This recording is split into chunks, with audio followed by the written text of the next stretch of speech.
PAF versus IAF, 6-0. Bismillahirrahmanirrahim. وَتَعِزُّ مَنْ تَشَاءُ وَتَذِلُّ مَنْ تَشَاءُ بِيَدِكَ الْخَيْرُ وَهُوَ عَلَى كُلِّ شَيْءٍ قَدِيرٌ. On behalf of Pakistan Air Force, Chief of the Air Staff, Pakistan Air Force, I stand here with you all with deep-rooted humility and gratitude. I am so thankful for Allah helped us in achieving whatever we desired, even whatever we deserved, more than what we deserved. For being able to be up to the task for PAF, as they say, second to none. Yes. Ladies and gentlemen, as the DG ISPR mentioned, I am Deputy Chief of Air Staff Operations. I'll pick up from where I left day before yesterday.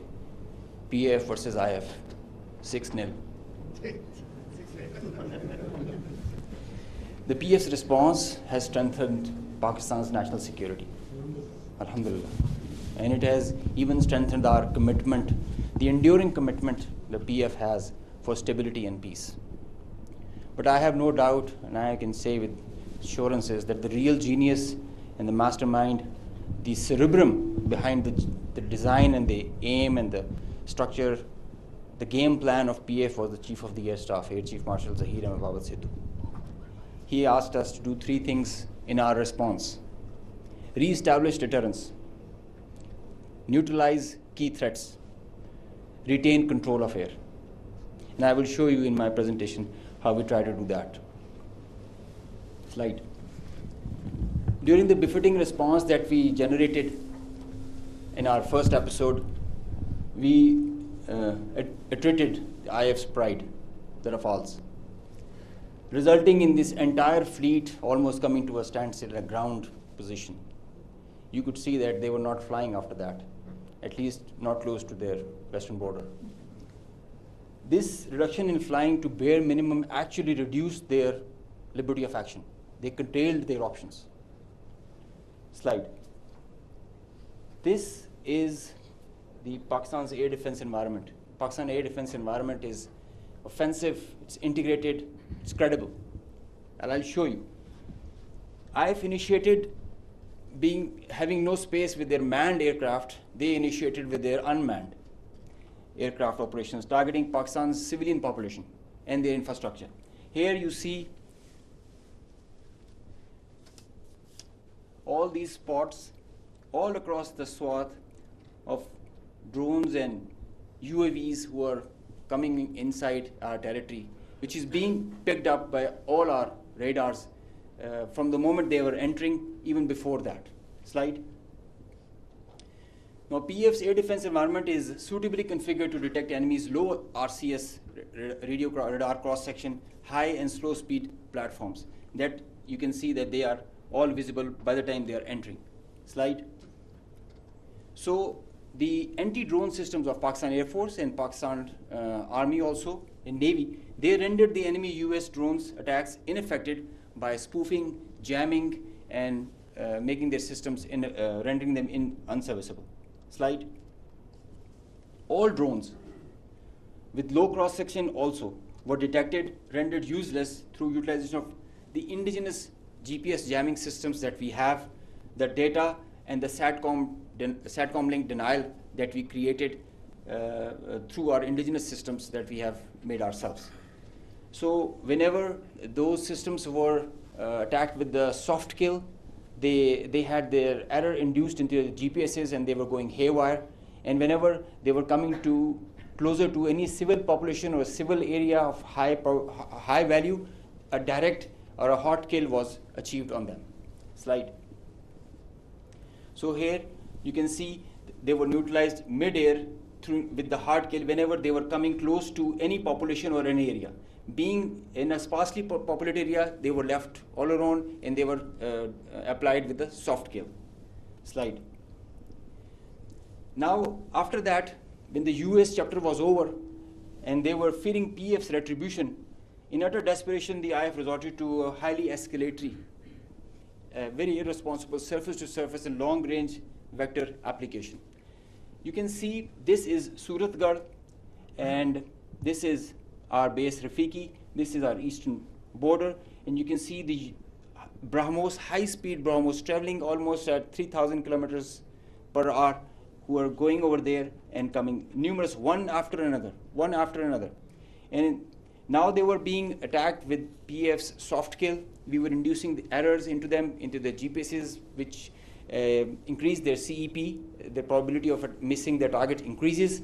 And hard kill was also achieved. Here you see one of the US has gone, if by the end of the slide you see one of the US has overshot the target and gone ahead. And this is the radar picture. You can see that they are going, this BrahMos will miss the target and will go ahead and fall in some no man's land. And they are being, one after another, they are coming back, crossing the borders. They are being picked,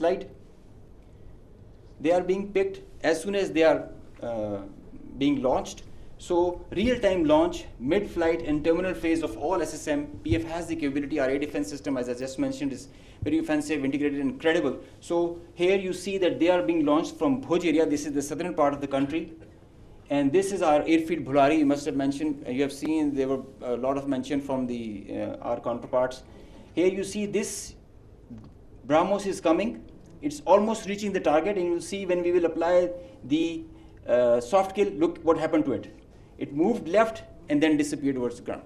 I mean, this is the radar evidence that we have, that there so many of their vectors missed the targets.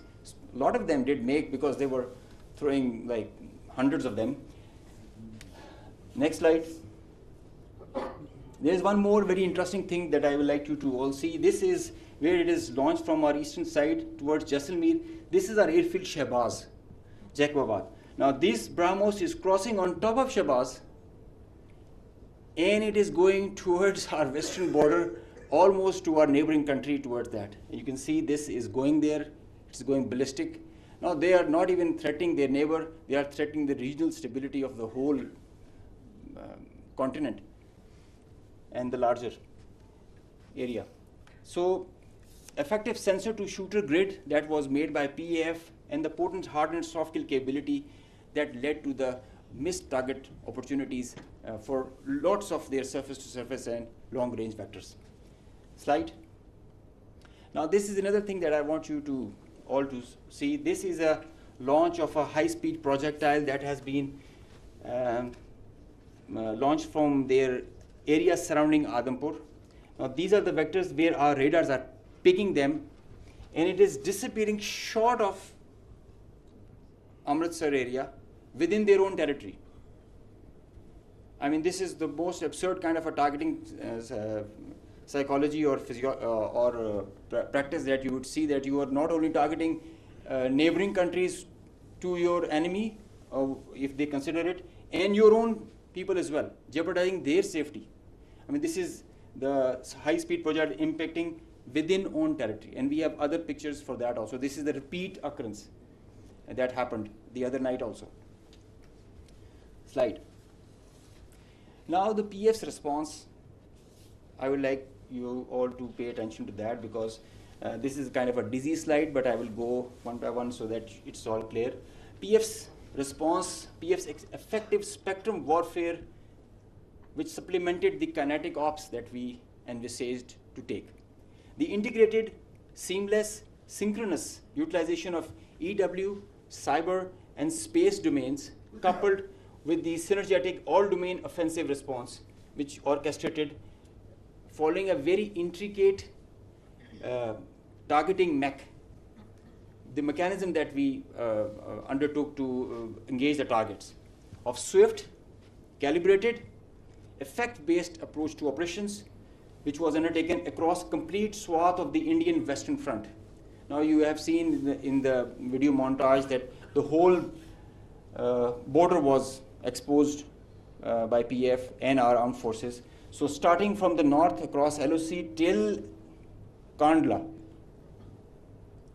with targets including airfields, ammo dumps, as far and as deep as Delhi. I mean, you can say something about Islamabad, which is a stone's throw distance, and Delhi, with, as the DG ISPR mentioned, some other cards up our sleeves with more ranges. the Barnala C2 Center, which is the heart of their IACCS, and other airfields, Nalia Bhuj and Kandla, as they mentioned. You can see, Google it also so that you can see the effects. PF's hypersonic missiles, unmanned force, standard weapons, and long-range vectors all were on the menu for the multi-domain operations that we undertook. So PF's utilization of niche and disruptive capabilities struck deep inside the enemy. And there were like hundreds of drones that were there. Hypersonic, engaged targets, deep, precise, lethal, destructive. Slide. Just go back. I will explain the slide that is coming ahead. So our aim was to achieve ascendancy in effects so that we manage the escalation. Throughout the conflict of whatever length it was, we had the escalation management at our side. So within a short span of time of a couple of hours, we had really saturated our friendly neighborhood. Next slide. This much talked about S-400 threat. As I mentioned that we were giving special attention to the Rafales in the air, so we gave our remaining part of our attention to the S-400 on ground. Now identifying S-400, attacking them is a easier part than identifying it on ground because it is mobile, it's a high value thing, and you guard it. It's kind of a center of gravity. So we were tracking through our satellite imagery well before the hostilities, as we usually do. So we had pinpointed S-400. As you can see, we knew that this is parked. It's cheeseboard radar, and the other part of the radar, the other constituents of the whole S4 battery. Slide. These coordinates, go back. These coordinates were ortho-rectified by our space department, so that you have a very precise engagement. Whenever you are throwing and employing long-range vectors, you really need very precise coordinates so that you don't miss. So S-400 was at Adhampur was targeted like that. Next. As I mentioned, some niche technologies and capabilities were employed. So our loiter munition and killer drone strike at PF. At Udhampur, you can see this was their complex and command and control, magnified before and after. It's not there. Now these kind of pictures, loads of pictures are there for targets. So I need not to show them. They were saying it themselves, as you saw on the montage. So PF's response remained very effective, very potent, and very effect-based. Slide. Time and place of own choosing, displaying bold, aggressive, and unwavering resolve of military leadership. I must take a moment to mention what kind of a pressure you have when this kind of a conflict arises, and I must appreciate the leadership, both the Chief of the Army Staff and Chief of the Air Staff, both. They were both very resolute and very clear in giving instructions to all of us who are the players towards the Navy, Army, and the Air Force. And that is perhaps the reason we were so sure about it, what we have to do. In speed and direction, sometimes you have to prioritize direction more than the speed. So we had the correct directions to follow. Slide.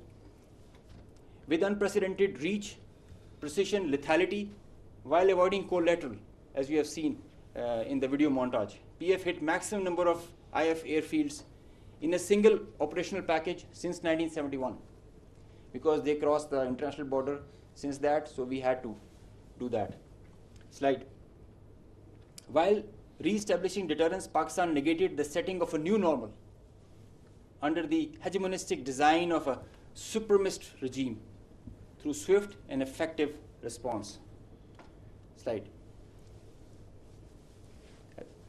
On a closing note, from Pakistan Air Force, PF remains committed to ensure Pakistan's airspace sovereignty and pursue peace with strength. Thank you.